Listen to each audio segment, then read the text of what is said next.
আসসালামু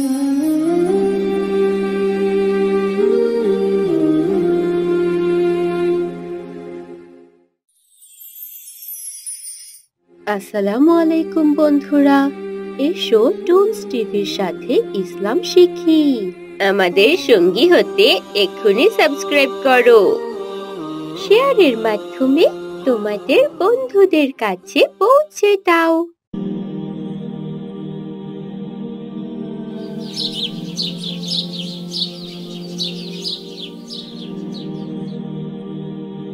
একদিন সকালে আয়েশা ও তার পরিবারের সবাই মিলে তার নানু বাসায় বেড়াতে যাওয়ার জন্য রেডি হচ্ছে। আসসালামু আলাইকুম আম্মু, তুমি এত তাড়াতাড়ি কাজ করছো কেন? ওয়ালাইকুম আসসালাম। আজ আমরা তোমার নানু বাসায় বেড়াতে যাব, তাই সব কাজ আগে করে নিচ্ছি রোজা। তাই নাকি? তাহলে তো অনেক মজা হবে। কতদিন নানুর বাসায় যাই না। হ্যাঁ মা, অনেক দিন হলো তোমার নানু বাসায় যাওয়া হয় না, তাই আজ আমরা সবাই মিলে যাব। রোজা খুশিতে একবার মিশকাতের রুমে যায়, একবার আয়শার রুমে যায়। আপু, আমরা নানু বাসায় বেড়াতে যাব। হ্যাঁ রোজা, আমরা সবাই নানু বাসায় বেড়াতে যাব। রোজা সেখান থেকে মিশকাতের রুমে গিয়ে বলে, ভাইয়া। রোজা, আমি জানি তুমি আমাকে কি বলতে এসেছো। আজ আমরা নানু বাসায় যাব, তাই তো? হ্যাঁ ভাইয়া। রোজার বাবা বাহির থেকে এসে বলে, কই তোমরা সবাই রেডি হয়েছো? গাড়ি এসে গেছে। তারা সবাই রেডি হয়ে গাড়িতে গিয়ে বসে। রোজা যেতে যেতে বলে, আপু দেখো বাহিরে কত সুন্দর গাছপালা, তাই না? রাস্তাটা অনেক সুন্দর। হ্যাঁ রোজা, মাশাআল্লাহ, আল্লাহর সৃষ্টি অনেক সুন্দর। তার সৃষ্টির কোনো তুলনা হয় না। ভাইয়া দেখো, পাখিগুলো কি সুন্দর আকাশে উড়ছে। আমিও যদি উড়তে পারতাম। রোজার কথা শুনে সবাই হাসতে লাগলো। কথা বলতে বলতে তারা নানু বাসায় চলে আসে। আয়েশা, রোজা, মিশকাত গেটে নক করে। আয়েশার নানু ভাই গেট খুলে দেয়। তারা সবাই সালাম দেয়। আসসালামু আলাইকুম নানু ভাই। ওয়ালাইকুম আসসালাম। আমি তোমাদের জন্য অপেক্ষা করছিলাম, কতদিন তোমাদের দেখি না। আয়েশার বাবা মা ও মিশকাত রোজা সহ ভিতরে যায়। তারা একটা রুমে গিয়ে বসে। অন্যদিকে আয়েশার বাবা মা তার নানি সহ গল্প করে। আসসালামু আলাইকুম মা, আপনি কেমন আছেন? আলহামদুলিল্লাহ, ভালো আছি। রোজা তার বোনের সাথে বসে রেস্ট নেওয়ার সময় তার চোখে জানালার বাহিরে বাগানটি দেখতে পায় আর বলে ওঠে, আপু দেখো বাহিরে কি সুন্দর বাগান। সে বলে দৌড় দেয়। আয়েশা ও মিশকাত তার পেছন পেছন যায়। রোজা আস্তে, পড়ে যাবে। তারা সেখানে দেখতে পায় অনেক সুন্দর ফুল, পাখি। রোজা ফুলের সাথে প্রজাপতির পিছন পেছন যায়। সে দেখতে পায় একটি আম গাছের আম পেকে আছে। আপু দেখো, আম গাছে আম পেকে আছে। মাশাআল্লাহ, অনেক সুন্দর দেখতে হয়েছে আমগুলো। মিশকাত তাদের কাছে এসে বলল, তোমরা কি আম খেতে চাও? রোজা ও আয়েশা বলে, হ্যাঁ ভাইয়া, আমরা আব্বু আম্মুর জন্য নিয়ে যাব। তাদের কথা শুনে মিশকাত একটি লাঠি দিয়ে আম গাছটি থেকে আম পাড়ে। রোজা ও আয়েশা আমগুলো একটি ব্যাগে করে নেয়। আপু চলো, আমরা এখন আমগুলো নিয়ে বাসায় যাই। আব্বু আম্মু দেখলে অনেক খুশি হবে। তারা অনেক খুশি হয়ে আমগুলো নিয়ে বাসায় যায়। সেখানে আয়েশার বাবা মা ও নানি সহ তারা গল্প করছে। নানু ভাই দেখো, তোমার গাছ থেকে আমরা অনেক আম পেড়েছি। তাই নাকি? অনেক ভালো করেছো। তোমরা ছাড়া এই আম গাছের আম কে খাবে? আমি বুড়ো মানুষ, অত খেতেও পারি না। মাঝে মাঝে আশেপাশের মানুষকে দেই। তারা সবাই ফ্রেশ হয়ে খাবার টেবিলে বসে খাবার খায়। ঠিক তখনই আয়েশার বাবা তার নানু ভাইকে জিজ্ঞেস করে, মা, এখানে ঘুরতে যাওয়ার মতো সুন্দর কোনো জায়গা নেই? ভাবলাম ঘুরতে যেহেতু এসেছি, আয়েশা রোজা মিসকাতকে নিয়ে একটু বাইরে ঘুরে আসি, ওদের ভালো লাগবে। এখানে আর কোথায় যাবে বাবা?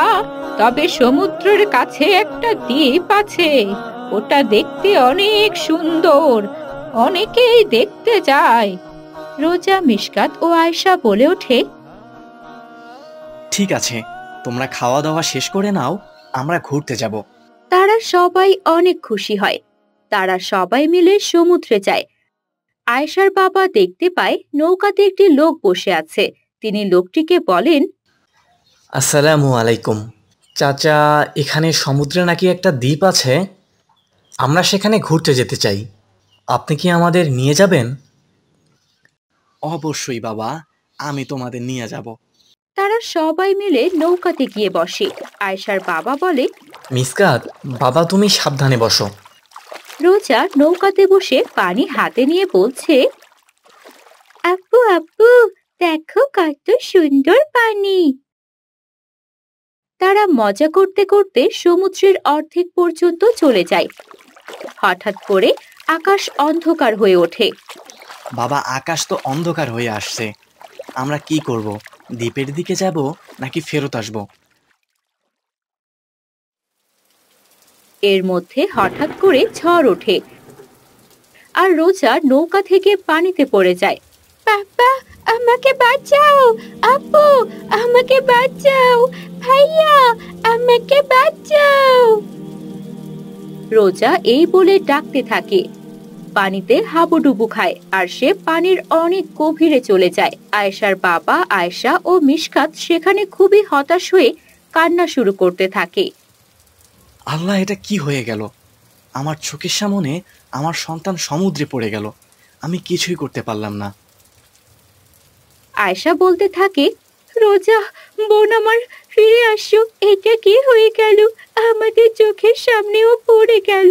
মিশকাত সেখানে নিজেকে শক্ত রেখে বলতে লাগলো, বাবা তোমরা হতাশ হইও না, আমরা বরং আল্লাহকে ডাকি, তিনি কাউকে খালি হাতে ফিরিয়ে দেবেন না। হঠাৎ করে ঝড় থেমে যায়। তারা দ্বীপের দিকে নেমে যায়। সেখানে আয়েশা, তার বাবা ও মিশকাত রোজার জন্য সালাত আদায় করে তারা মোনাজাতে অঝরে কান্না করে আর আল্লাহকে তাদের মনের কথা বলে।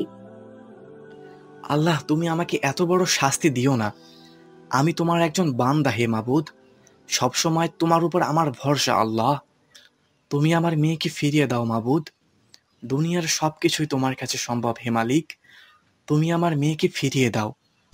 অন্যদিকে আয়েশা মোনাজাতে বলতে থাকে, আল্লাহ তুমি সর্বশক্তিমান, আমার বোনকে ফিরিয়ে দাও। আমরা কিভাবে খালি হাতে মায়ের কাছে গিয়ে বলবো? তুমি দয়াশীল, তুমি ক্ষমাশীল, আমাদের ক্ষমা করো, আমার বোনকে তুমি ফিরিয়ে দাও। আল্লাহ তুমি আমার বোনকে ফিরিয়ে দাও, আমরা তোমার গোলাম মাবুদ, তুমি আমাদেরকে খালি হাতে ফিরিয়ে দিও না, আমরা তোমার ওপর ভরসা রাখি। তুমি যেভাবে ইউসুফ নবীকে রক্ষা করেছো, আমার বোনকে তুমি রক্ষা করো। হে মালিক, তুমি আমাদের খালি হাতে ফিরিয়ে দিও না। এই বলে তারা অঝরে কান্না করতে থাকে। ওদিকে সমুদ্রের মাঝে একটি তিমি মাছ তার মুখে করে রোজাকে নিয়ে দ্বীপের কিনারায় এসে তার মুখ থেকে রোজাকে বের করে সেখানে রেখে চলে যায়। রোজা অজ্ঞান অবস্থায় সেখানে পড়ে থাকে। চাচা যান সেখানে দেখতে পায় রোজাকে রেখে মাছটি চলে যায়। সে অবাক হয়ে বলতে থাকে, বাবা দেখো দেখো, তোমার মেয়েকে রেখে গেছে। হে আল্লাহ, আমি কি দেখলাম? এই অসম্ভবকে তুমি সম্ভব করলে। আল্লাহ, তোমার কাছে লাখো লাখো শুক্রিয়া।